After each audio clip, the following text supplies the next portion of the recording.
En la televisión, tu éxito es la muerte de todos tus compañeros de profesión. Tú puedes decir, es que ahora innovo y introduzco un nuevo mercado en la televisión. Tú puedes hacer eso, pero se lo vas a quitar a alguien. Y ahí todo lo que hay detrás es política, interés político. Estás condicionando mucho el pensamiento. Tú quieres problemas, tú quieres problemas. No. José Miguel Contreras cofundó La Sexta y negoció su venta a A3 Player. Yo trabajé durante 6 años en La Sexta. Yo estoy súper agradecido porque en aquel momento estuvieras allí. Dio vida a series míticas como Médico de Familia, El Club de la Comedia o Siete Vidas. Con su innovación rompió el status quo generado por los lobbies y eso le generó algunos enemigos. A mí es que esto es lo que me pone. Cada vez que la gente ha intentado destruirme, que no sé por qué, estoy más que acostumbrado a vivir siempre una persecución por los principales ejecutivos. Generalmente es gente que vive en pánico y si tú consigues darles un hito, vas a tener asegurado no ese contrato, sino muchos más. Una chica empezó y se puso a llorar y me dijo, entonces, ¿cómo administras una compañía cuya base fundamental es la pura creatividad? ¿Cuáles son los ingredientes clave de un formato memorable que empiece desde cero? En el mundo de la televisión es relativamente sencillo, pero tienes que no olvidar nunca, para mí, la regla de oro de la televisión, que es Sangre de Unicornio, un consultorio diseñado para resolver problemas de emprendeduría, un podcast de spin-off, consultoría especializada en escalabilidad para startups y empresas de ese estilo. Con el patrocinio no oficial de Arnold Schwarzenegger. Se dice Schwarzenegger. Hola, queridísimos amigos de Sangre de Unicornio. Bienvenidos a nuestro consultorio. Bienvenido, emprendedor, a Sangre de Unicornio, un podcast coproducido por Spin-off, que somos nosotros, consultora de desarrollo para startups y empresas en crecimiento, y Why Me, productora audiovisual, solución integral para la producción de podcasts. Carolina Rodríguez, bienvenida a tu programa. ¿Cuánto tiempo? Pensaba que no lo ibas a decir. ¿Cómo no lo voy a decir? Que lo tenías poco asumido. Carlos Murillo, ¿qué tal estás? Pues tengo alguna cosa que comentarte.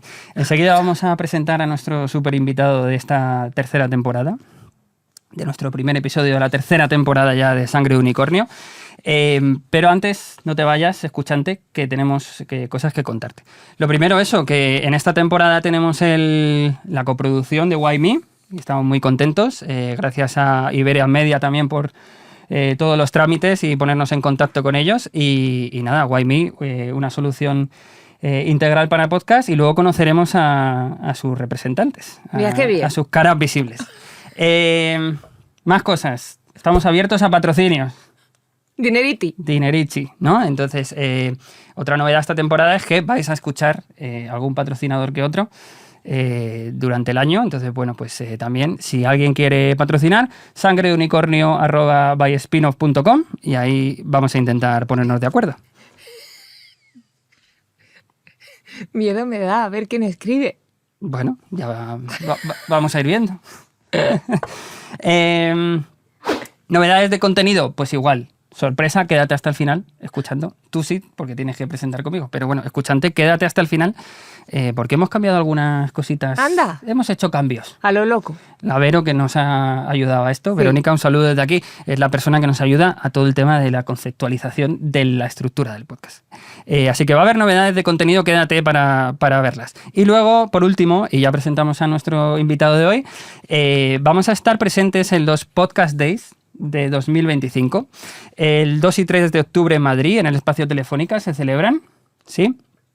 El viernes 3 a las 11:20, en la zona Impulsa, en la primera planta, Carolina Rodríguez y Carlos Murillo, copresentadores de Sangre de Unicornio, haciendo un taller. A ver si vamos a copar la Gran Vía como la Resistencia. Es que esa es la idea. No te lo he contado todavía, pero esa es la idea.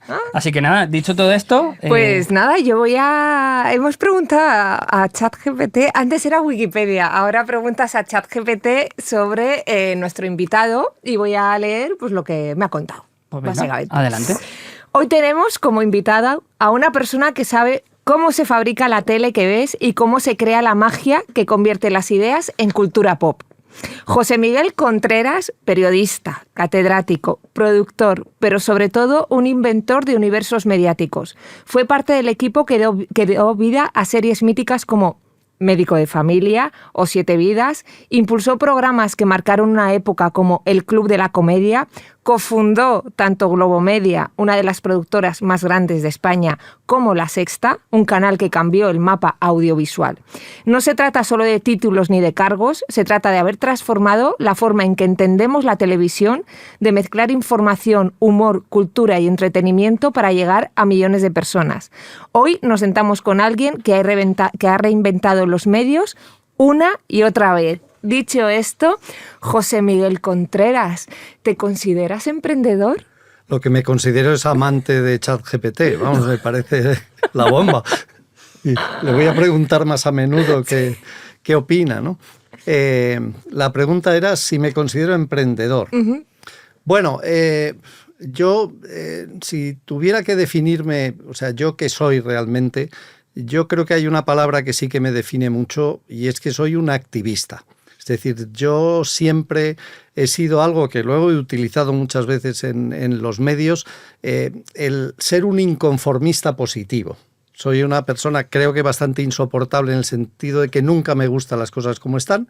Soy el típico pesado que llevas a tu casa y se fija, pues no me va a gustar seguro cómo tienes colocado. Normalmente la gente es educada, se calla o le importa un bledo y pasa. Yo no. Yo me implico, quiero que esté de otra manera y siempre, eso sí, siempre constructivo. Es decir, siempre propongo algo, que normalmente la gente no te hace caso, pero quiero hacerlo. De hecho, mi serie favorita seguramente de toda la historia, si me preguntaran cuál es, podría decir varias, pero hay una que sí que representa esta parte de mi personalidad y me siento muy identificado, que es la serie que en inglés se llamaba Curb Your Enthusiasm, que era la de Larry David, que fue creador de Seinfeld, entre otras, y que él, cuando la explica, es un personaje insoportable, completamente detestable, pero es una comedia extraordinaria. Él dice que es un reparador social, es decir, que él va por la calle y permanentemente va viendo cosas que no le gustan y entonces interviene. Él lo hace de una manera absolutamente insoportable que te abochorna, te sonroja y dices, por Dios, que no haga esto, lo hace, ¿no? Pues esta es un poco mi vida.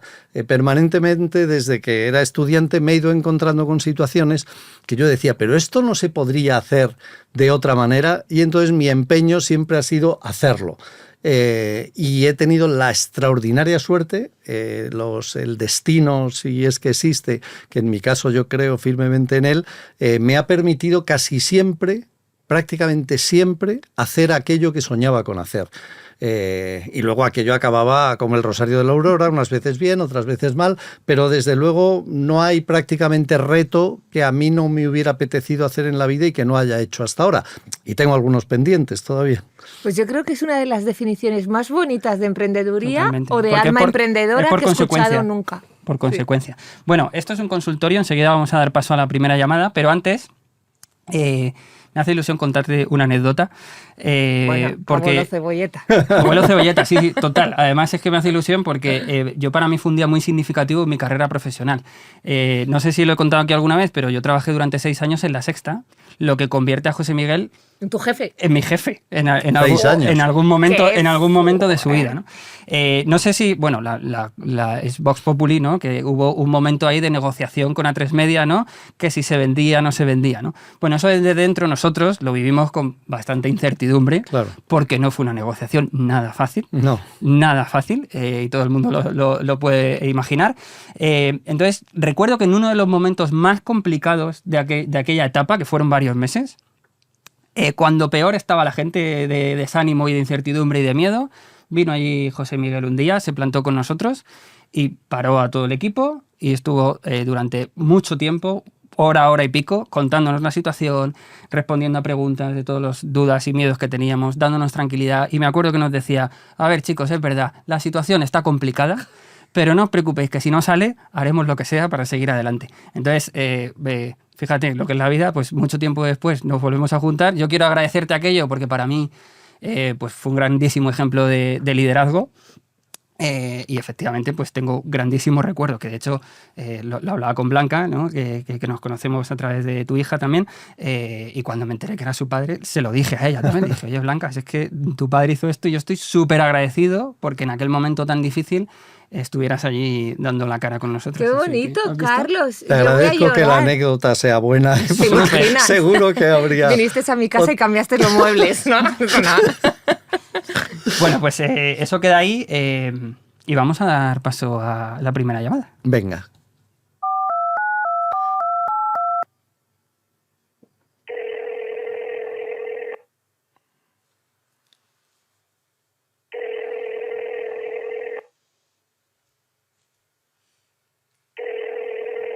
¿Hola? Hola. Sí. ¿Hola? ¿Quién eres? Hola. Soy Carla. Hola, Carla, ¿qué tal? Cuéntanos. Bueno, tengo una marca de moda y la verdad es que estoy un poco quemada porque en este sector, si no te arrodillas frente a ciertos lobbies o figuras influyentes, parece que no existes. Y a veces da la sensación de que importa más salir en la foto con los de siempre que el trabajo real que hay detrás, que es mucho. Mi duda es, ¿hasta qué punto hay que entrar en ese circo para crecer? ¿O se puede influir desde fuera sin tener que pasar por el aro? ¿O siempre hay que ceder al final a ese círculo de poder? Muchas gracias. Vale. Gracias a ti, Carla. Gracias, Carla. José Miguel, lobbies de los negocios. Bueno, y sobre todo plantea una parte de los negocios que se habla poco, porque hay otras que tienen mucho más atractivo, siempre la creatividad, la innovación, la organización, pero al final en la base de los negocios hay un elemento clave y fundamental, que es vender. Odioso trabajo de toda la vida el ser el comercial que vende. Nadie quiere ser eso en las empresas y mucho menos en las nuevas compañías, que no olvidemos tienen un elemento importante que Carla reúne por lo que ha dicho, que es que trabajamos en empresas vocacionales. No trabajamos en empresas que nos den igual, trabajamos en empresas que está en nuestra vida y lógicamente lo que queremos es hacer nuestro trabajo. A veces hasta, y se aprovechan en ocasiones mucha gente, te da igual lo que se gane o no pasa nada, las condiciones laborales, lo que haya, el caso estás haciendo algo que forma parte de tu vida. Pero claro, ser comercial es lo más complicado, cómo consigues los contratos para que lleguen a la gente. Yo ha sido siempre una de mis tareas fundamentales en la vida, de lo que más he tenido que hacer, que es vender. La clave o el consejo yo creo que no es tanto arrodillarte como mejorar al máximo la técnica y tomártelo muy en serio. Yo siempre he tenido una disciplina personal que me ayuda mucho a llevar marrones. Yo cada vez que tengo un marrón delante en la vida, lo que hago es ilusionarme en superarlo y que mi reto consista en voy a superar este marrón. De tal manera que lo cojo al final con ánimo, diciendo, he ganado, lo he conseguido pasar. Y de esa manera no me paro en cada proceso de decir, Dios santo, no puedo más, no puedo más, no puedo más. Estoy ganando una victoria a título personal. Pues esto pasa un poco igual. Enfrentarte a, sean lobbies, sean grupos de poder, de influencia, gente a la que le tienes que vender, tienes que desarrollar técnicas que existen, que de alguna manera te conviertan en alguien diferente, en alguien distinto. Que te haga de alguna manera imprescindible. Yo aprendí, seguramente una de las técnicas más interesantes que a mí me ha dado muy buen resultado en la vida. De hecho, durante una época de mi vida, de las muchas cosas y empresas que he montado, una fue una consultora, que era intentar, cuando vas a vender, no ponerte en el lugar de tu empresa, sino ponerte en su lugar e intentar decir todo aquello que a él le gustaría oír y que tiene en la cabeza, todos sus fantasmas. Normalmente la gente, incluidos los principales ejecutivos, tienen algunas desventajas importantes. Unas de ellas que normalmente tienen un pánico atroz a perder su puesto de trabajo, que curiosamente está muy bien pagado y es muy difícil de conseguir. Entonces, generalmente es gente que vive en pánico absoluto con cagarla. Esto les hace que en la mayor parte de los casos te encuentras gente que no quiere apostar por nada nuevo, que no quiere arriesgar, que no quiere hacer nada. No es que lo crea, es que teme que si hace lo mismo es difícil que le echen, porque no ha hecho más que lo mismo, y si hace algo nuevo y la caga, va a la calle. Con lo cual, esa inseguridad y ese miedo, si tú consigues que de alguna manera lo supere poniéndote en su cabeza y resolviéndole las dudas que puede tener, te suele ayudar bastante a encontrar la argumentación más que venderte tú, decir, vamos a ver, tú tienes un marrón en tu cabeza que voy a intentar darte las claves determinantes para hacerte más feliz. Y ese proceso yo creo que es el que hay que hacer o el que yo le aconsejaría, porque esa aparente fuerza y ese aparente poderío extraordinario que lo tienen en la práctica, en realidad son seres humanos, que en la mayor parte de los casos, en muchos casos, no han llegado ni por meritocracia, les ha tocado en ese momento y es gente aferrada a un sillón que va a pelear a muerte porque por no perderlo. Y si tú consigues darles un hito que en su carrera pueden firmar como un éxito, vas a tener asegurado no ese contrato, sino muchos más en tu vida, ¿no? Anda que no nos ha tocado a nosotros promocionar directivos en IBEX 35, ¿verdad? Haciendo proyectos. Sí, la verdad que yo puedo estar muy orgullosa de haber ayudado a 4 CEOs a un poco subir la dinámica de nivel a internacional. Yo sí que es verdad que le quería comentar a Carla, que me parece bastante interesante el punto de vista que dice José Miguel, porque muchas veces sí que nos pasa a los emprendedores, y me incluyo porque he estado en este discurso más de una vez, que no es que nos pasemos de listos, pero intentamos cambiar tanto las cosas y tanto las reglas del juego que no nos acordamos de que el que tenemos enfrente, aunque lleve más tiempo y queramos que no ir por su derrotero, también tenga algo interesante que aportar.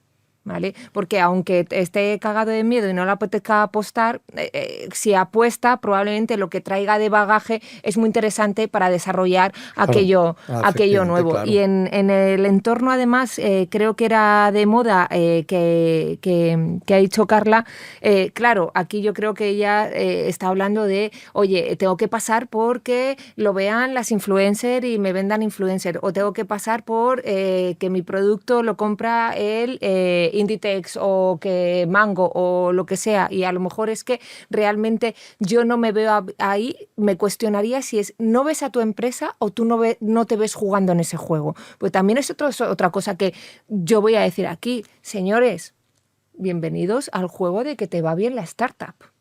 Porque hasta entonces tú eres alguien que eres el outsider que ha venido a cambiar algo, pero en cuanto la startup te empieza a funcionar, señores, empiezas a ser una empresa que está dentro del sector. Y cuando tú empiezas a jugar dentro del sector, hay reglas que llevan mucho tiempo y será por algo también. Entonces, bueno, ahí yo sí que es verdad que de hecho, intento poner como los dos lados. Yo un poco la reflexión también de todo este tiempo, veo que en la emprendeduría, en los negocios, por supuesto, y en gran corporación, por supuesto, pero sí que en la emprendeduría hay como ciertas tribus, ciertas lobbies también de poder, o ciertos de eres como yo, no eres como yo, ¿no? De hecho, en muchos eventos donde coincides con mucha gente, incluso se observa claramente dónde está cada uno, ¿no?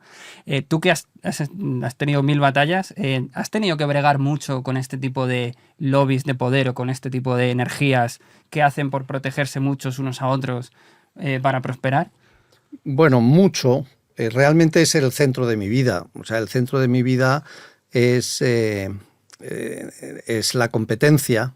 Es un sector en el que yo me he movido, que básicamente es el de la comunicación, cerrado, limitado, o en el caso de la televisión, a la que le he dedicado buena parte de mi vida, tiene un problema, suma 100. Hay sectores que lo estamos viendo, y ahora precisamente más con el mundo digital, que tú puedes decir, es que ahora innovo y introduzco un nuevo mercado. En la televisión tú puedes hacer eso, pero se lo vas a quitar a alguien. Uh-huh. No hay un solo punto de audiencia que sea 101.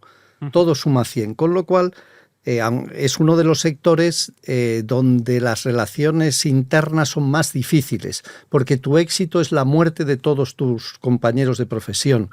Y tu fracaso le lleva a alguien al éxito. Entonces, claro, es muy complicado en ocasiones relacionarse, y cuando existen grupos de poder, o como pasa en España, existen realmente grupos muy importantes que controlan todo. Si tú quieres ser un actor nuevo, nos pasó, recordabas, cuando nació La Sexta, tuvimos unas campañas terroríficas, brutales, que curiosamente han caracterizado toda mi vida. Yo nunca he estado en el bando del que mayoritariamente ganaba y dominaba, sino siempre intentando romper el estatus permanente, y a día de hoy, a mi edad, sigo exactamente igual. Y en este mundo que se mezcla en la serie de Morning Show, el personaje que hacía de CEO del gran canal de televisión, hay un momento que, hablando de los medios, la política, y le dice, no te olvides, los medios es la política con otra palabra. Es lo mismo y funciona exactamente con las mismas reglas, ¿no? Entonces, cuando tú tienes en un mundo como el de la comunicación la mezcla de problemas y competencia económica, competencia política, más el jugar con un elemento de creatividad, de modernidad, de intentar cambiar las cosas frente a mundos que no quieren cambiarlo, acaba siendo bastante agobiante. Pero volvemos a lo que decíamos antes. A mí es que esto es lo que me pone. Claro. Entonces yo, cada vez que la gente ha intentado destruirme, que no sé por qué, ha habido un empeño especial. Te han cogido tirria. Supongo que es mi manía de llegar a la casa y decir que no me gusta cómo está el sofá. Y encima lo dices con esa sonrisa y es como, encima con sonrisa. Encima. Entonces yo sé que lo merezco, pero realmente estoy más que acostumbrado a vivir siempre una persecución permanente, también porque yo me lo busco, porque yo busco la pelea, es lo que me da satisfacción. Normalmente pierdes, no pasa nada, tienes más que justificación, pero cuando ganas es la bomba, ¿eh? Entonces, en este juego de competencias, pues esto ayuda mucho. Decía Pete Thiel, el famoso mogul de Silicon Valley, ¿no? Él decía, con respecto, cuando se le habla de los grandes, poderosos, millonarios de Silicon Valley, que cómo ve la competencia, él siempre dice, la competencia es cosa de perdedores, ¿eh? Es decir, ellos han descubierto el monopolio y dice, mira, eso es una cosa de gente pobre, de tal. Pues en ese mundo pobre es donde está lo que tú planteabas, que es cómo te tienes que enfrentar a esto. Pues tienes que tener mucha voluntad, saber que tienes que, si quieres desarrollar tus propios proyectos, luego hay otra posibilidad, que es decir, mira, yo no quiero líos, quiero hacer mi trabajo, no quiero follones, y por tanto pues me incorporo a trabajar, ¿no? Y mucha cintura.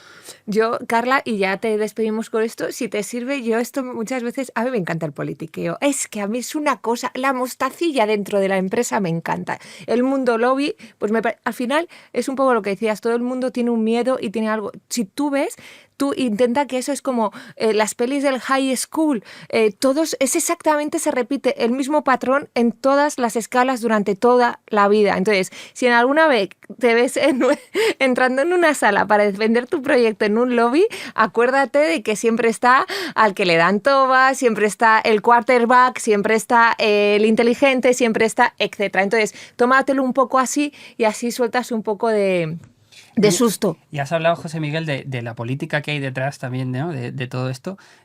Claro, esto impacta directamente en el contenido y en el tipo de contenido, ¿no? Porque estamos cansados de ver, y más ahora que nunca, cómo toda la corriente de contenido de los medios de comunicación es insistir en ciertos temas, y ahí todo lo que hay detrás es política, interés político. Claro, la política inunda todo y de alguna manera yo no entiendo realmente nada cuando la gente habla del que está desinteresada por la política. Es decir, estoy desinteresado por mi vida, porque la política no es un tema ajeno, es la que decide tu vida y es la que decide el salario que vas a tener, la educación que van a tener tus hijos, la sanidad que vas a tener.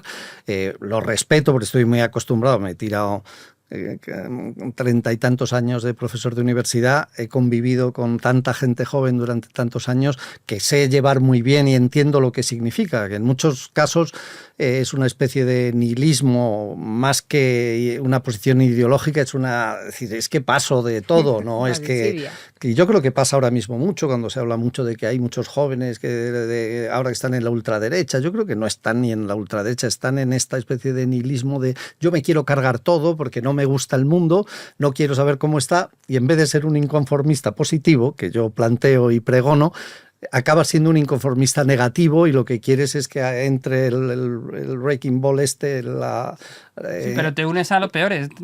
Claro, Claro, ese es el problema. Realmente Cuando como- luego aprendas que en esa bola que destruye, lo que se cae es tu casa Claro. y la de tu familia, es cuando descubrirán lo que hay, ¿no?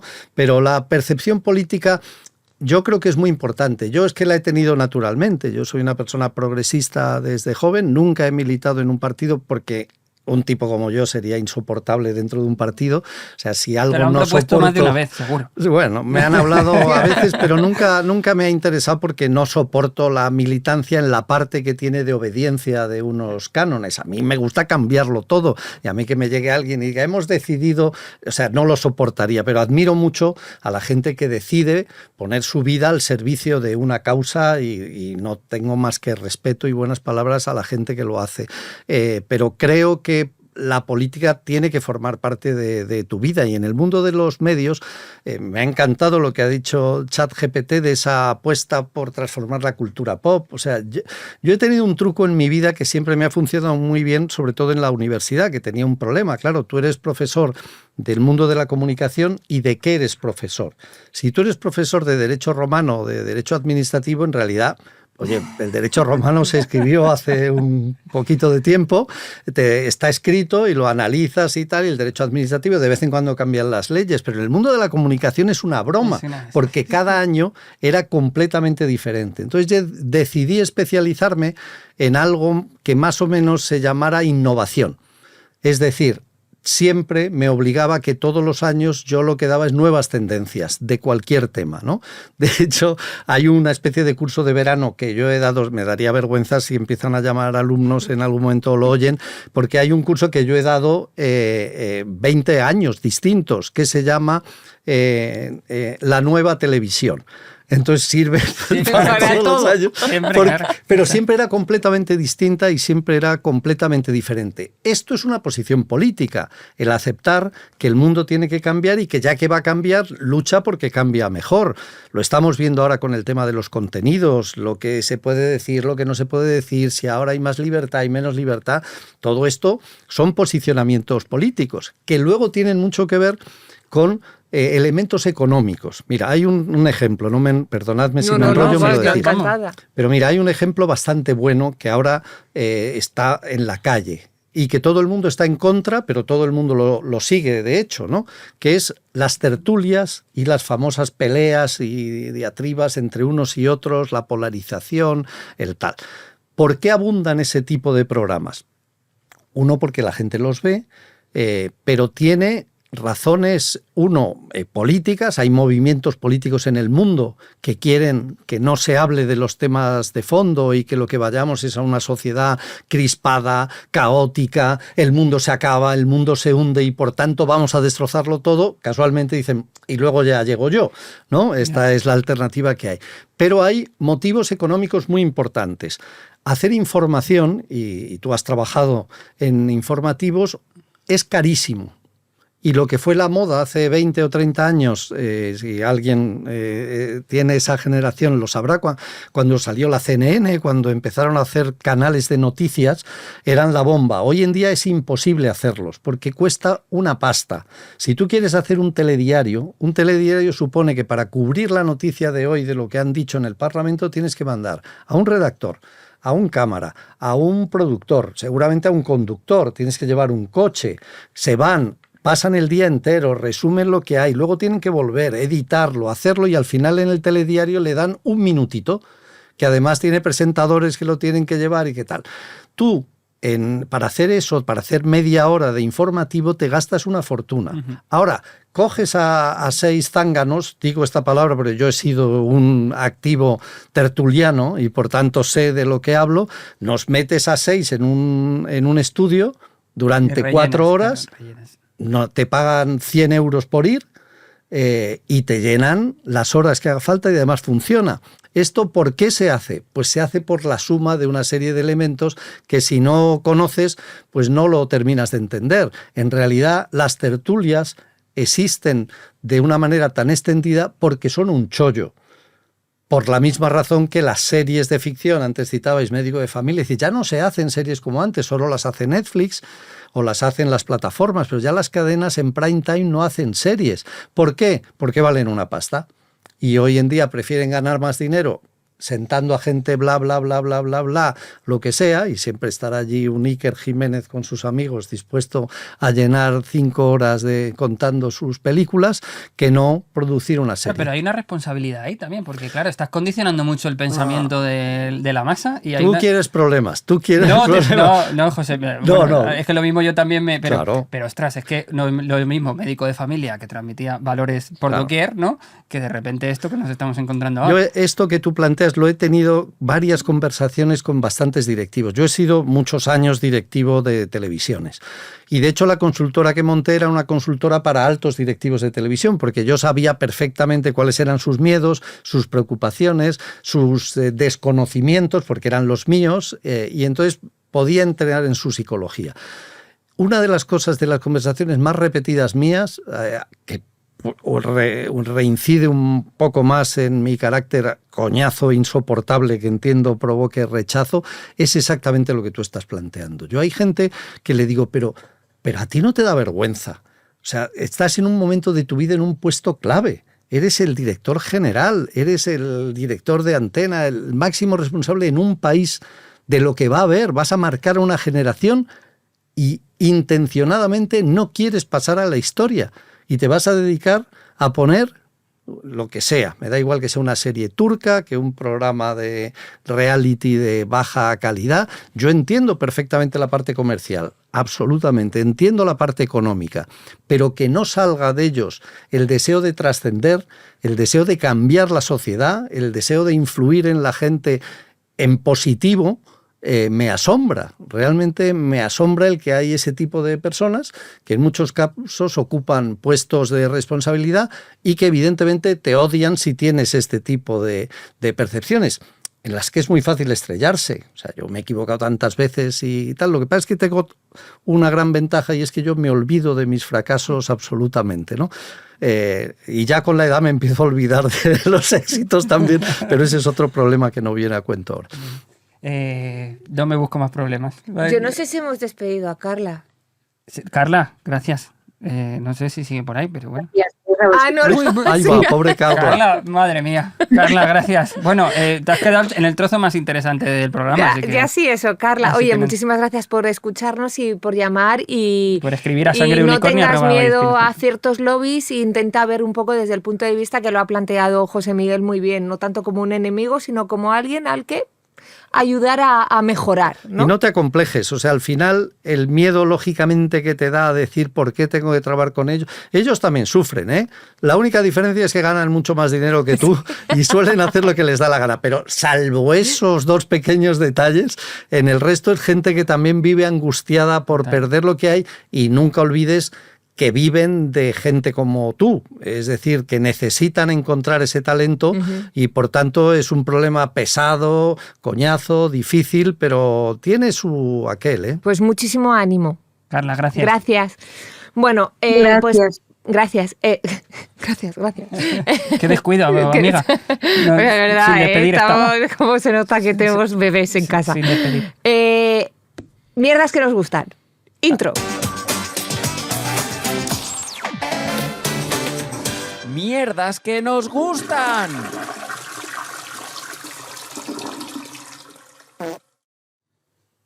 Qué contenta te has puesto de escuchar otra vez esta careta, ¿verdad? Yo no voy a insistir, pero a mí lo que es un pedo siempre me da mucha risa. Es que te da alegría. Es que me da mucha risa. Yo soy así, pedo, caca, culo, pis y me descojono. Bueno, ya pues está. nada. Soy fácil. Por ello. Bueno, Reese Witherspoon, porque no sé cómo se no había apellida otro esta nombre niña. más complicado. Yo que sé, esta señora que la Reese admiro muchísimo. Witherspoon. Una actriz que mucha gente subestimó, ahora es una de las mayores productoras de Hollywood. Exacto. Pero llegó a conseguirlo gracias a crear contenido previamente validado. Esto me parece brillante. La cuestión. Deja de actuar durante un tiempo y dice, voy a montar un club de lectura. Y todo el mundo, jaja, club de lectura. Cortea 2,5 millones de personas leyendo en el club de lectura. ¿Qué hizo? De una manera brillante, mientras otras productoras estaban tirando cañones a cañonazos, o como se diga eso, ¿cómo se dice? Matando moscas a cañonazos. Eso, sí, gracias. Matando moscas a cañonazos, ella lo que hacía era recabar datos. ¿Y cómo recababa datos? Dice, vale, de estos 2,5 millones de personas, ¿cuántas mujeres son? Tantas. Entonces, ¿qué historias le gustan a las mujeres? ¿Qué género funciona más? ¿Qué me interesa adaptar? Compro los derechos. De esa manera, tú antes lo has comentado, The Morning Show, queridos amigos, Apple TV es una serie maravillosa. Nos van a regalar otra temporada cuando yo pensaba que no lo iban a hacer.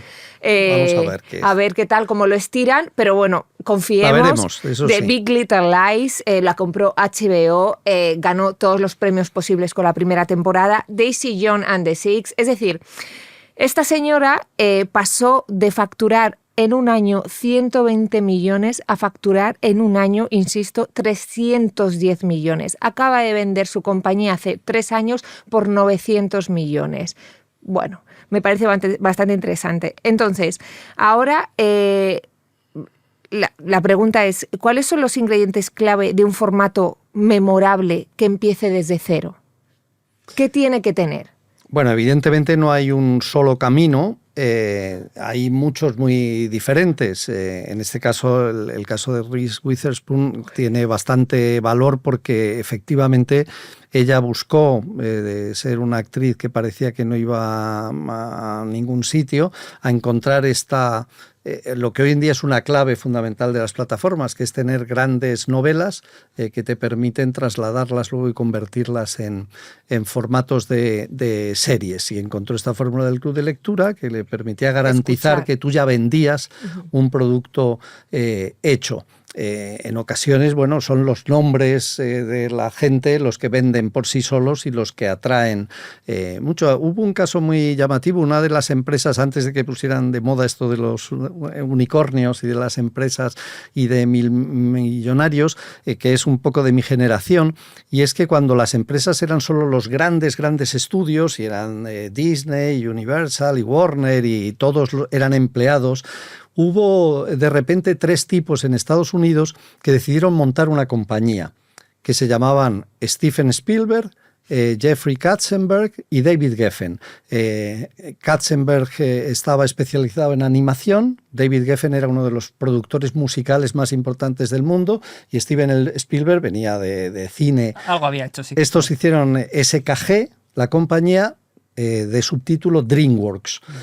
El día que sacaron la compañía, no recuerdo ahora la cifra, pero si lo preguntamos a ChatGPT nos lo dirá, la empresa ya valía 1.000 millones de dólares. No habían hecho nada, pero solo tener al genio mayor del cine, al genio mayor de la animación y al genio mayor de la música, pues ya daba un potencial para decir, esta gente ahí van a hacer algo potente.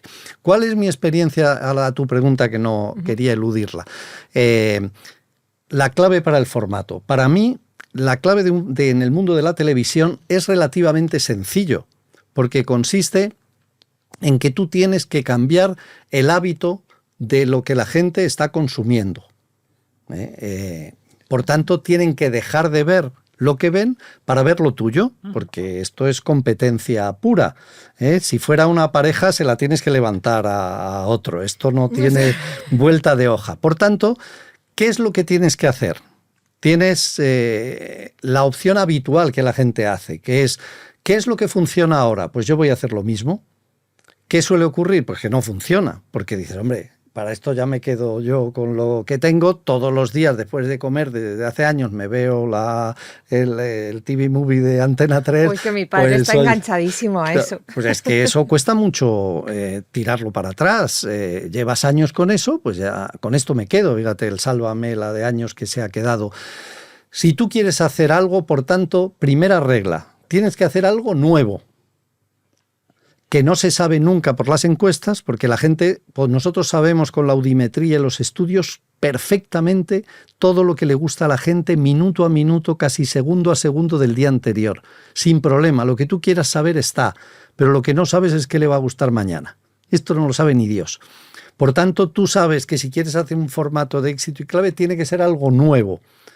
pero tienes que no olvidar nunca, para mí, la regla de oro de la televisión, que es: solo funciona lo nuevo, pero nunca olvides que no todo lo nuevo funciona. Tienes que tener la humildad de saber que seguramente fracasará, pero no porque no hayas ido en la buena dirección, que es innovando o haciendo algo diferente, sino porque no has dado en la clave distinta, ¿no? A mí, que me gustan mucho los deportes, siempre en el mundo de las empresas, a veces hablando, yo no sé, mi deporte es el tenis, que por cierto lo utilizo para mi vida permanentemente, claro, porque de alguna manera es el reto de enfrentarte cara a cara, solo con tus recursos, con un palo a lo que pueda venir. Más contigo que con el rival, claro. Más con tu cabeza que con el rival. Pero bueno, hablando de lo que hablábamos, que era de los negocios, siempre me ha llamado mucho la atención el surf, de lo que yo no sé nada, pero me alucino cuando veo allí un montón de tíos y tías en el agua buscando la ola, ¿no? Y de alguna manera me hace recordar el mundo este de los emprendedores y de la búsqueda de negocios. Sabes que ahí hay algo. Y cuando ves que viene la ola y ves a profesionales que llevan montones, pero no la pilla casi ninguno, y de repente hay alguien, y de repente hay una chica que coge, bumbas, en el momento tal, se mete dentro del tubo y hace la ola exacta. ¿Cómo lo ha conseguido ella y no todos los demás, que se la saben todas? Pues seguramente no era la ola más grande, no era ni la ola más pequeña, era la ola que a ella le valía en ese momento, porque estaba en el lugar exacto y tenía los conocimientos suficientes adaptados a sus posibilidades para pillarla.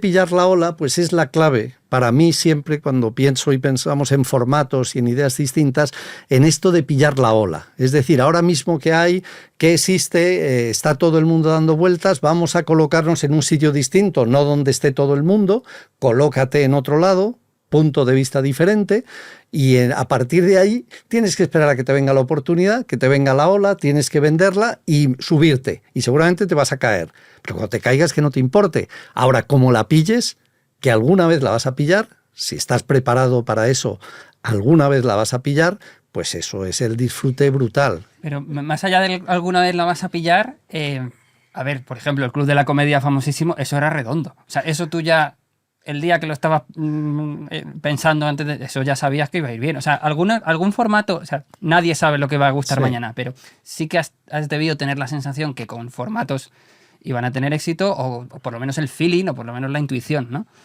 Bueno, yo siempre intento hacer estos formatos nuevos y formatos que sean molones en su principio. Mi obsesión con el tema del Club de la Comedia, que esto es el año 2000 más o menos, yo era un enfermo por cultura, yo soy muy de cultura americana, mi hermano ha vivido allí todos los años, yo iba mucho cuando no había internet y la gente no viajaba, yo iba mucho a Estados Unidos, con lo cual era un chollo, porque yo venía y plagiaba todo lo que había visto en Estados Unidos. Me han podido perseguir por muchas cosas y realmente lo que me tenían que haber perseguido es por plagiador, porque plagiaba todo lo que veía de los americanos, que era alucinante. Los primeros late shows, los primeros programas que luego tantas veces se han hecho, pues yo muchas veces lo hice, ¿no? Hicimos en Telemadrid el primer late show con Wyoming, que esto es el año 92, 93, y era el David Letterman copiado, pero aquí nadie lo había visto, ¿eh? Entonces era fantástico. El Club de la Comedia, yo estaba obsesionado con que en España no hubiera stand-up comedy, que no hubiera cómicos, que ahora la gente joven no sabrá que en España no había ni un club de cómicos, no había ni un solo cómico, no existía.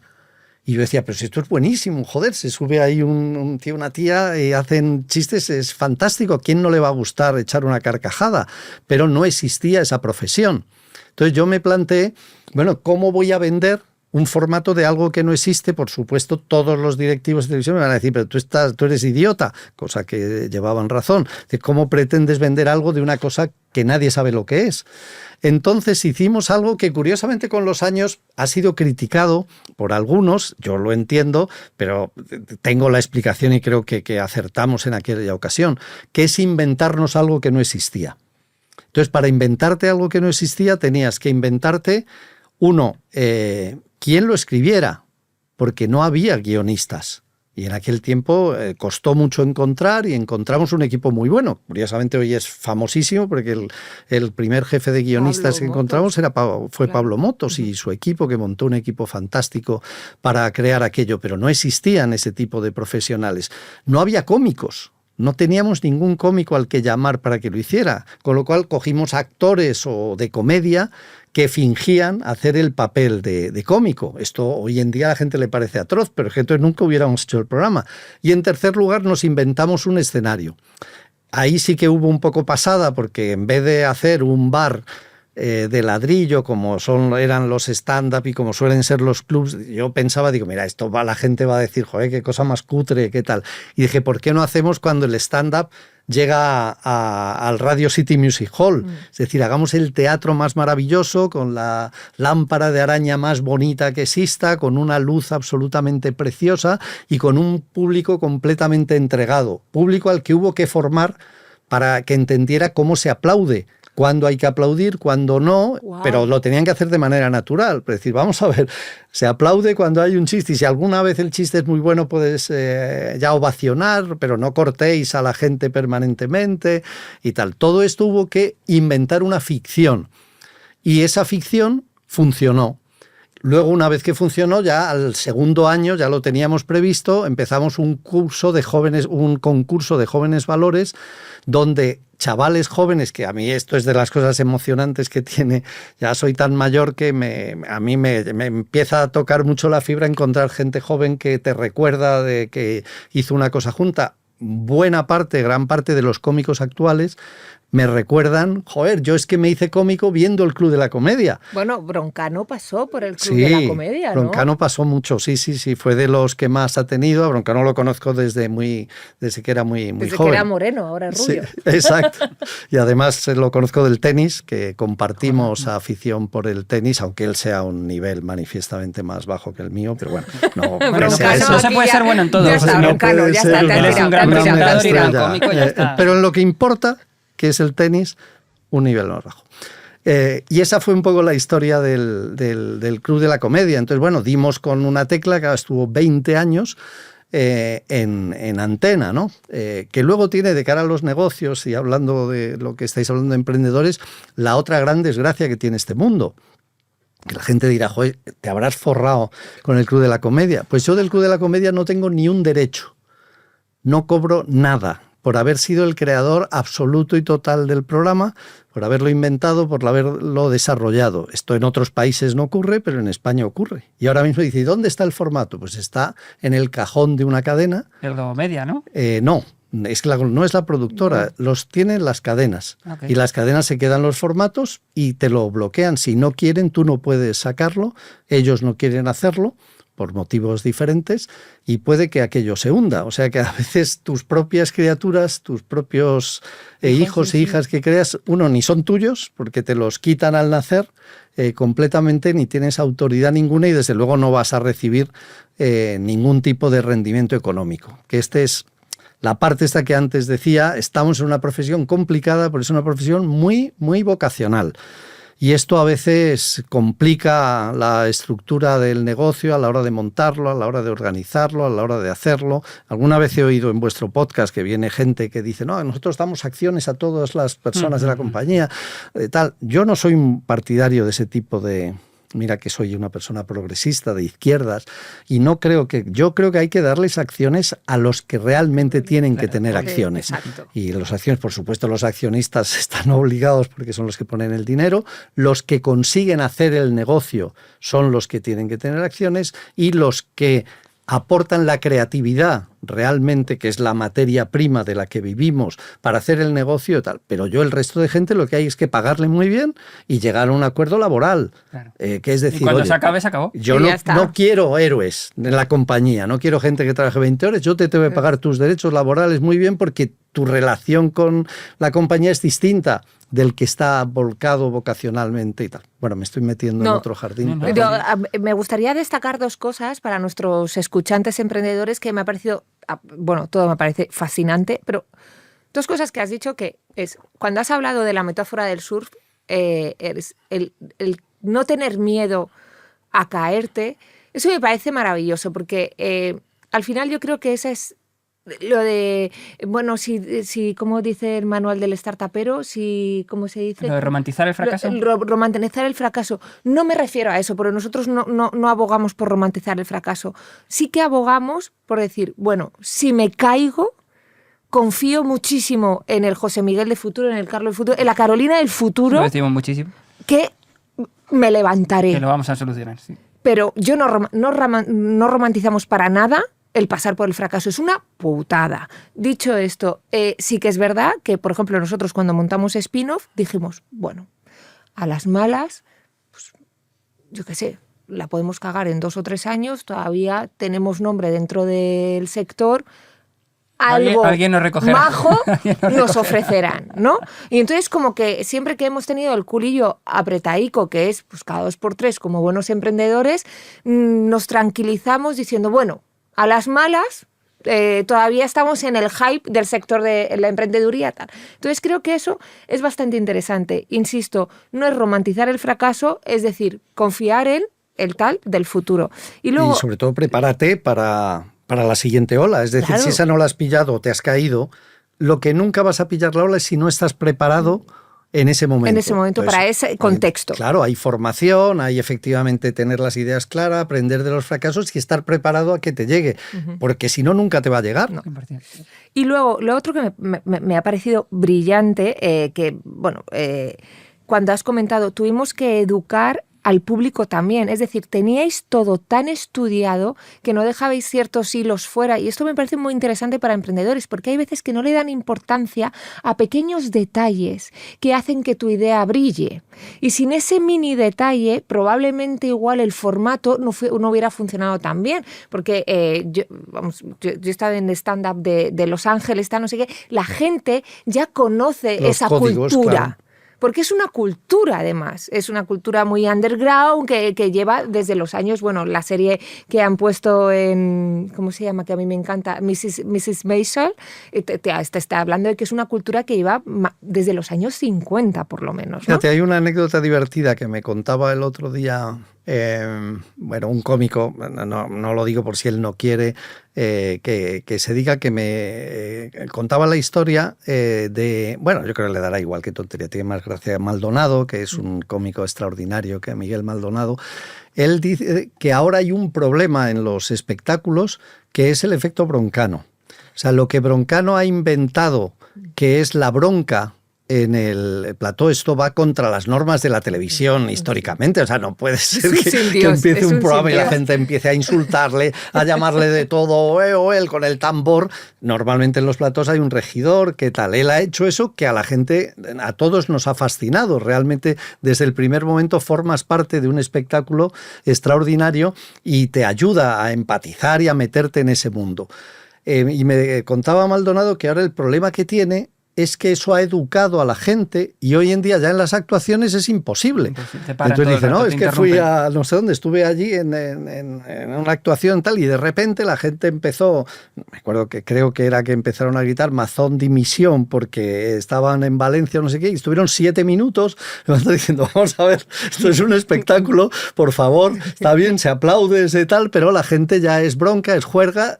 Se les ha educado a decir que puede ser libre rompiendo esos códigos y ya, por tanto, está incorporado. Y para eso, Internet, lo digital, será todo lo que se quiera en otros muchos ámbitos, pero en esta creación de grandes modas transversales, la televisión tradicional sigue siendo de un poderío extraordinario y lo saben anunciantes y lo saben los políticos. Totalmente, sí, sí. Pues dicho esto, para rematar, no dejéis hilos que penséis que son insignificantes, porque yo creo que esos ayudan mucho a que la idea brille. Brillo, sí. ¿Has hablado de romper el manual del startupero? Así soy yo. Que nosotros estamos muy en eso, en cómo podemos romper el manual del startupero. Vamos a leerte la segunda consulta. Es una carta, porque no se atreven a llamar a veces. Bueno, y de hecho cada vez menos, nos cuesta más que llamen. De hecho, hoy le decíamos... La gente es una pocha. Le decíamos a la productora que nos estamos quedando sin... Nos mandan tal, pero la gente no sé. Luego dar la cara es o un buzón de voz cochambroso, la verdad. Pero bueno, forma parte también ahí voy. Cochambroso no digas, no vaya a ser que nos quedemos ya sin todo. Exacto, los pocos que había. Bueno, Claro. joder. Buzón de voz encantador, que estamos deseando recibir. Joder, es que Bueno. siempre tiene un ruido por detrás que Bueno, no... vamos al lío con la carta. Hola, soy Diego. Llevo un tiempo emprendiendo y estoy bastante cansado de el personaje del startupero. El pitch con la sonrisa de ganador, las rondas de inversión que parecen más una pasarela que otra cosa. Y sobre todo, el mantra este del fake it till you make it. Bueno, Yo entiendo la importancia de vender ilusión, pero ¿no creéis que estamos convirtiendo esta idea en un monstruo? Al final parece que se valora más el humo bien contado que el proyecto real. Mi pregunta es, ¿cómo rompes con esa cultura sin que te tachen de pringado? Y si se puede ser auténtico y a la vez tener éxito, o tienes que fingir sí o sí.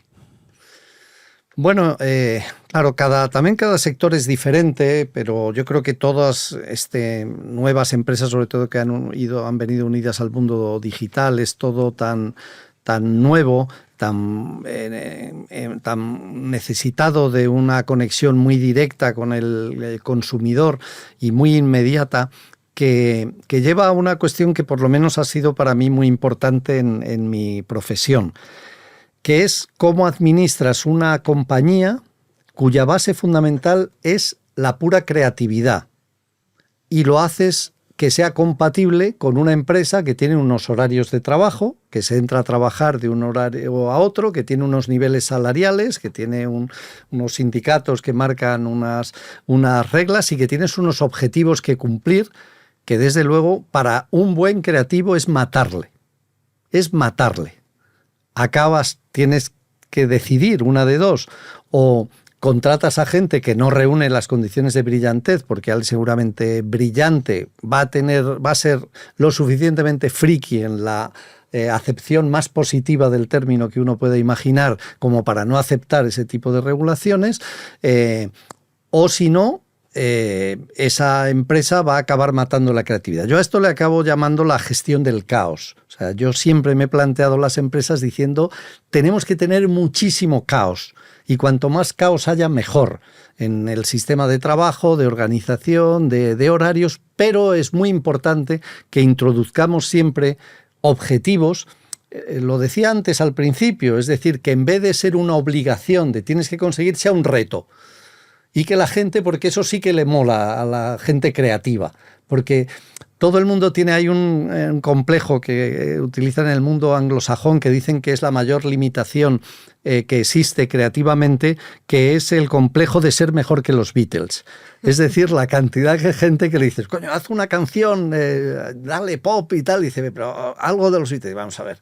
No voy a poder hacer nunca en mi vida algo mejor que los Beatles. Entonces, superar eso y decir, ¿por qué no voy a poder hacer una canción mejor que la de los Beatles? Claro, es lo que transforma completamente a un creativo y le das el estímulo de decir, oye, vamos a petar la audiencia. Pero para eso tienes que llegar al martes, que es el momento de entrega del producto, tendrás que trabajar cuando quieras, tienes que tener unas cifras de producción para que te llegue, y todo esto que en vez de ser un departamento de producción que tiene a la gente aferrada, que no le da explicaciones, y tú has trabajado en algunas empresas que no citaremos, donde a veces la producción aplasta completamente la posibilidad de creatividad, pues esta es la magia de estas profesiones. A mí esto es lo que más me gusta y lo que más me entusiasma, que es intentar introducirte dentro de las compañías y meter un virus, meter algo que les haga romper, que les haga soñar, ¿no? Y mira, una de las últimas experiencias, bueno, la cuento porque me da igual, y no, aunque parece que me estoy tirando un rollo. Hemos venido a jugar. Pero ahora mi último paso que he estado estos últimos tiempos, estuve en Prisa. Yo intenté promover un proyecto interno que se llamó finalmente el proyecto Helsinki, que era decir, la empresa está fatal, está la peor situación económica del mundo, debemos una fortuna, nunca lo ganaremos, y lo normal es esto, pero soñemos qué pasaría si los problemas económicos se resolvieran. Sabríamos qué hacer, porque ahora tenemos todos la excusa de que como va mal, pues no hay nada que hacer. Entonces reunía un montón de gente de todas las empresas, en las que mezclábamos a los altos directivos con personal de abajo. Ya pedí que fueran los más brillantes, voluntariosos, aunque no ocuparan puestos ascendentes. Y montamos un equipo de 50 personas que durante un año nos dedicamos a soñar cómo debía ser la empresa futuro. Y entonces dijimos, esto consiste en un viaje. Un día vamos a llegar a Helsinki. Y ese día va a ser la bomba. Vamos a vivir en Helsinki, que suena a países nórdicos, socialdemocracia, siempre ha sonado fantástico. Estos países molan mucho, ¿no? Aunque no los conozcas, como es mi caso. Pero esa ilusión, bueno, pues hacía y permitía que la gente, tal, para reclutarlos, me pasó con una chica, que no olvidaré en mi vida, la querré siempre, claro, que cuando le conté esta historia, al principio la llamé, le dije, oye, mira, yo tengo esta idea, esta locura, tal, no sé qué, empezó y se puso a llorar. Me violentó mucho porque yo no la conocía apenas, era una persona además ya hecha, y entonces vi que tenía lágrimas en los ojos, digo, perdóname, he debido decir algo inconveniente, ¿qué te pasa? Y me dijo, es que había soñado toda mi vida con que un día me pasara esto que me está pasando. Ay, no. Que alguna vez viniera un jefe a decirme que por qué no soñamos, cambiamos las cosas y tal. Y ya me puse a llorar yo. Claro. Entonces, desde entonces establecí una magnífica relación entre los dos y tal. No revelaré el nombre porque ahora la despedirían. Pero bueno, sí, dicho eso, por lo demás Bueno, no has dicho pasa una nada. cosa un aprendizaje muy interesante para los emprendedores y es, en el mundo startup, la obsesión es el crecimiento rápido, ¿no? Y la eficiencia de la operación al máximo, ¿no? Y eso es justo lo que estás diciendo, ¿no? Es meter a gente que tiene que ayudarte a crecer, que el crecimiento siempre es creativo y siempre es expansivo, meterla en rutinas, operaciones, etcétera. Entonces, me gusta mucho, y también hay otras startups que esto lo cumplen también, porque es parte de la idiosincrasia de este tipo de empresas, ¿no? Ese caos, pero me gusta la idea del caos provocado, del intencional, ¿no? Claro. Y es como... Y ahora, de hecho, estoy pensando en más de un CEO y de dos que conozco, que creo que esa es la fórmula que utilizan, que yo muchas veces les miro que parece que no hay nadie al volante y yo creo que saben bastante bien lo que están haciendo y va un poquito por ahí. Es súper interesante. Bueno, Y recta final. Yo quiero decir otra cosa. Ah, perdona, lo siento. Con lo de, joder, siempre lo digo mal, lo de fake it Till you make it. till you make it. Sí que es verdad que hay una cosa que, insisto, está muy bien creer en uno mismo, sobre todo creer en el potencial que aún no tienes en ese momento, pero sabes que vas a tener, versus ser un creído. Yo últimamente, muchos pitch, veo a mucho creído presentando proyectos de innovación Que no se creen ni ellos. o startup. Entonces, ojo con esa línea que es muy fina y cada vez que nos presentan proyectos pues, para invertir y demás, se termina empezando a notar. Y somos los primeros que, ojo, o sea, creer en uno mismo y en tu proyecto y defenderlo, vamos, a muerte. Pero ojo con Las pasar trampas que te hacen, la sí, sí, línea las trampas. de soy un creído. Es que este verano me ha dado, bueno, Me ha dado por pensar. Me ha dado por leer, porque suelo leer. Siempre sé que ahora hay un debate social al respecto. reciente. Ten No cuidado quiero que- entrar ten en la cuidado que polémica. genera polémica. yo he de decir que soy muy fan de la pomba. No, me cae muy yo bien no la tengo chica. ningún problema, pero a mí me ha ayudado a leer. En la vida Sí. normalmente me ha A dado mí ideas. también. Y este verano me cogí un libro que encontré por ahí tal y he ido uniendo el tema. He encontrado 3 libros diferentes que hablaban del tema, que es la estupidez.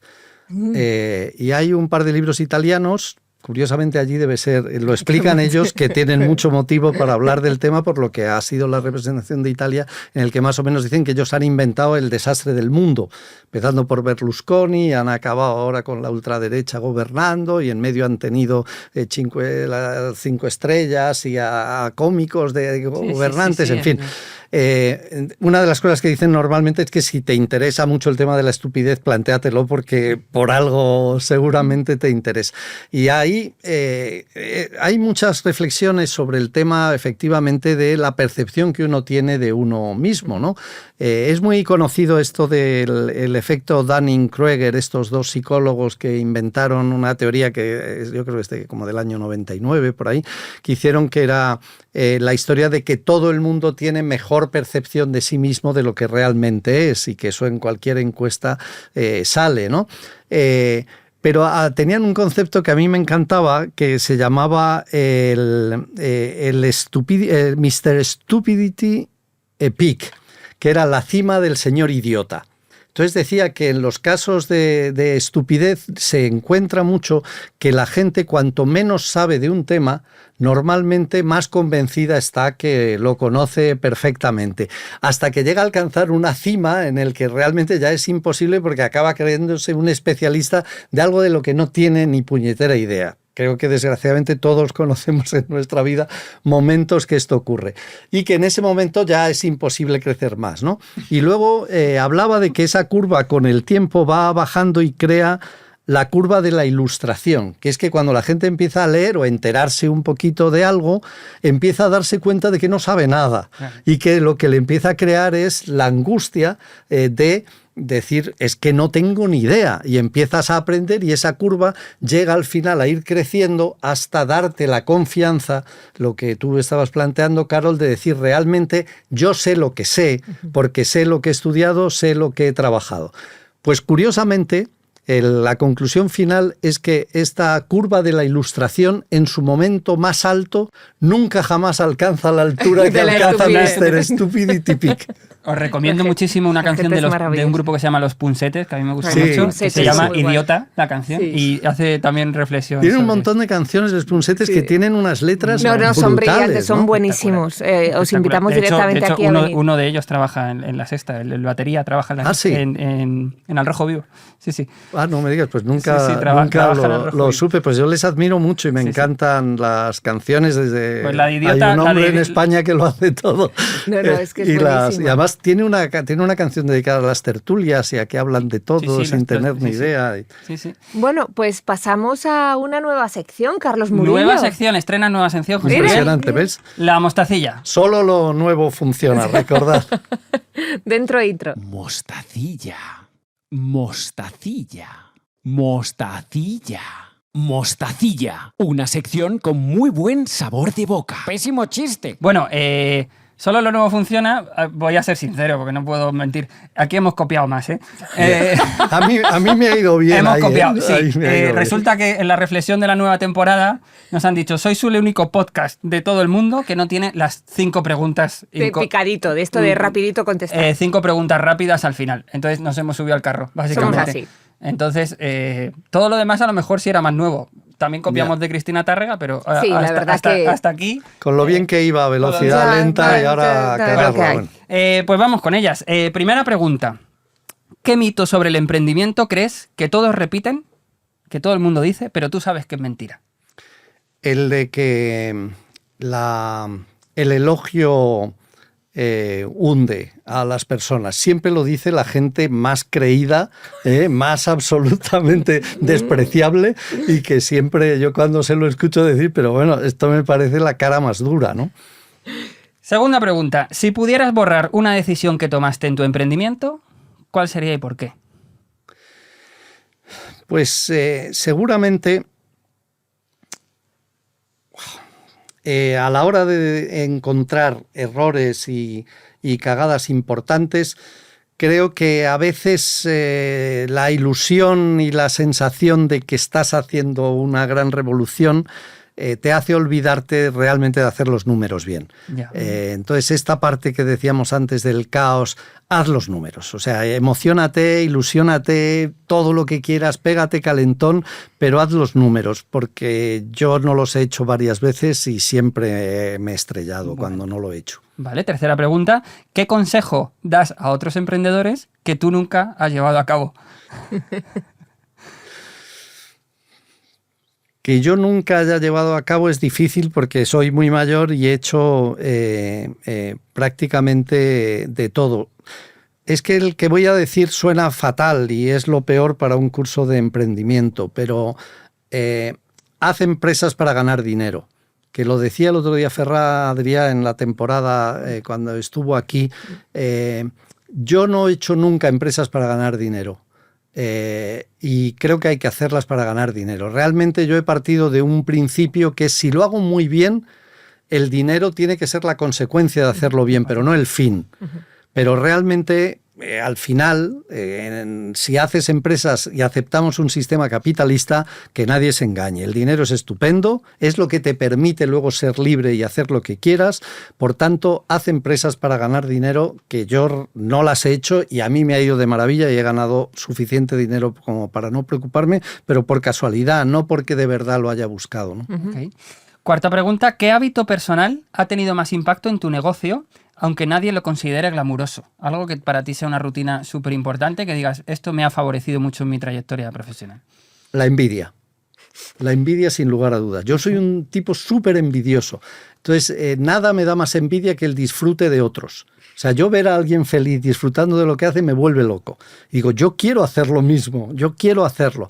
En vez de cabrearme y bloquearme o querer joder a la otra persona, lo que he intentado siempre es repetirlo. Es decir, yo quiero esa misma sensación, esa misma historia. Y esto ahora ya es muy común con internet y con tal, pero antes cuando viajabas y veías cosas que decías, ibas a Estados Unidos, veías tal, decías, pero bueno, yo quiero esto.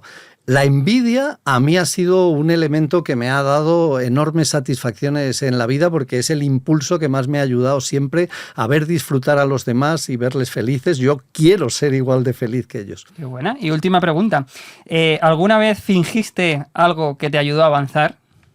Lo del fake it till you make it que hemos dicho antes. Fingir algo que me haya ayudado a avanzar.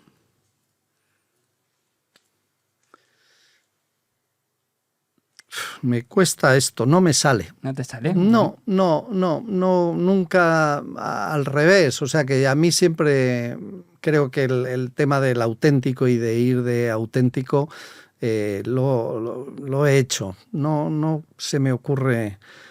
El caso es que me gusta la idea, ¿no? Y seguramente si lo pienso... Bueno, la segunda parte es cómo te sentiste haciéndolo. Claro. La segunda parte de la pregunta. Fingir algo...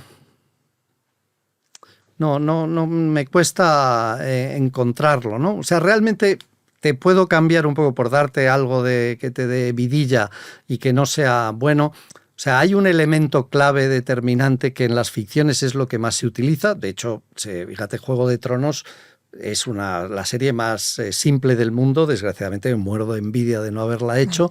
Solo está basada en lo mismo, que es la venganza.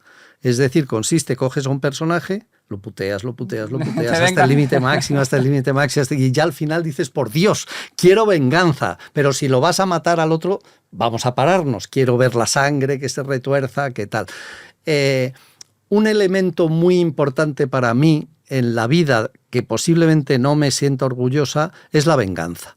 Es decir, es una parte justiciera de decir, yo quiero pertenecer al grupo de los buenos. Y quiero acabar con los malos, cosa que nadie me ha pedido que haga, no forma parte de ninguna actividad y en muchas ocasiones me ha hecho irme a sitios que no tenía posiblemente que ir por un deseo peliculero de saber que estoy en el lado de los buenos y que a los malos no puede ser que ganen siempre, porque es que suelen ganar y tienen motivos para ganar, porque cuando tú conoces a un malo de verdad, el malo es que solo lo curra. O sea, curra un montón en ser malo. Tienen su organización, tienen sus esquemas, invierten, trabajan, buscan historias. Joder, cuando ves las redes de corrupción son la leche. Tienen 5 empresas pantalla, paraísos fiscales. Y dices, joder, es un sinvergüenza, pero joder, se lo ha currado. Organizado. Sinvergüenza organizado. ¿Y los buenos qué hacen? Los buenos en la vida te enseñan desde pequeño, tú te levantas, te tienes que peinar, te lavas los dientes y vas a la universidad o a trabajar. Luego vuelves, allí cumples con tus horarios, al terminar atiendes a tus hijos, los acuestas, el fin de semana los llevas al campo, los haces a tal, no haces ningún problema y eres santidad. Ahora, ¿qué has hecho para pelear contra los malos? Nada. Les dejas el campo libre, ellos mismos cultivan esa filosofía. ¿Qué es ser bueno? No hacer nada. Por tanto, para que exista justicia, los buenos tienen que organizarse y tienen que currar. Y yo ahí estoy. Y eso sí me gusta. Y eso posiblemente me ha perdido de muchas actividades de negocio porque a veces me he ido a sitios donde no tenía que ir, a batallas que no tenía que librar, pero que si me vuelvo a encontrar volvería a hacerlo otra vez. Porque ese deseo de justicia social tengo la sensación de que si no lo hacemos aquellos que estamos en disposición en ocasiones de poder hacerlo, porque no le puedes pedir que se enfrente... ¡Ay! Anda, que te cargas a Arnold. Perdona. Bueno, ya Pero también todos. estamos ahí. Bueno, Pues hay gente a la que no le puedes pedir, pero a otros sí deberían hacerlo, ¿no? Y yo creo que ese... responsabilidad y un poco. Bueno, es una cuestión que yo creo que me ha hecho perder mucho foco y seguramente sí le aconsejo a la gente que se lo piense si realmente le satisface o no. Oye, mucha mostacilla, ¿eh? Muy bien. Me ha encantado Muy esta bien. sección. Sí, sí, me ha gustado. me gusta y eso Seguro que fue idea mía ponerla. Bueno, sí, sí. Y vamos, total. A por ello. Bueno, José Miguel, mil gracias. No puedo decirte, estamos encantados. Mira, me llama mi hija Mira, Blanca justo. Contreras. Un saludo, Blanca. Estás en directo en Estás Sangre en de directo, Unicornio. Blanca. Nos has fastidiado el final del programa. Bueno. Blanca. Blanca que está embarazada, Blanca. Sí. Blanca, estás en directo Estás en el podcast. Estás en directo en Sangre de Unicornio. Ay, Dios mío, hola. Pues mira, quédate que estamos despidiendo a tu padre. Ya que no has querido venir a ya que no has acompañarme. nada. José Miguel. Saliendo bien, estaba muy nervioso, Caro. Está saliendo fenomenal porque tu padre le admiramos muchísimo, es una persona excepcional. Bueno, Blanca, José Miguel Contreras, ambos Contreras, muchísimas gracias por venir a nuestro podcast y Carlos Murillo. Ahora vamos a dar paso a nuestra Ay, joder, pues yo ya me iba a despedir, si es que la cago siempre. Si quieres me Pues quedo yo os con queda. él. Nada, Nada. nos vamos Se Blanca va y yo. José Miguel y Blanca Exacto, y nosotros nos gracias por quedamos. invitarme y por aguantarme. ¿Te lo has no, pasado sí, bien? me encanta hablar y como soy muy pesado, así que ya la terapia de hoy la he cumplido, no he tenido que pagar nada, Muy con lo bien. cual estupendo, Fenomenal. me voy feliz. Muchísimas gracias. Adiós, Blanca. Adiós, José Blanca. Miguel. Hasta luego. Hasta luego. Es que a todo. Señor Fran Dávila, bienvenido. Buenas tardes. ¿Qué le trae por aquí? Nosotros venimos a resolver una parte del mercado.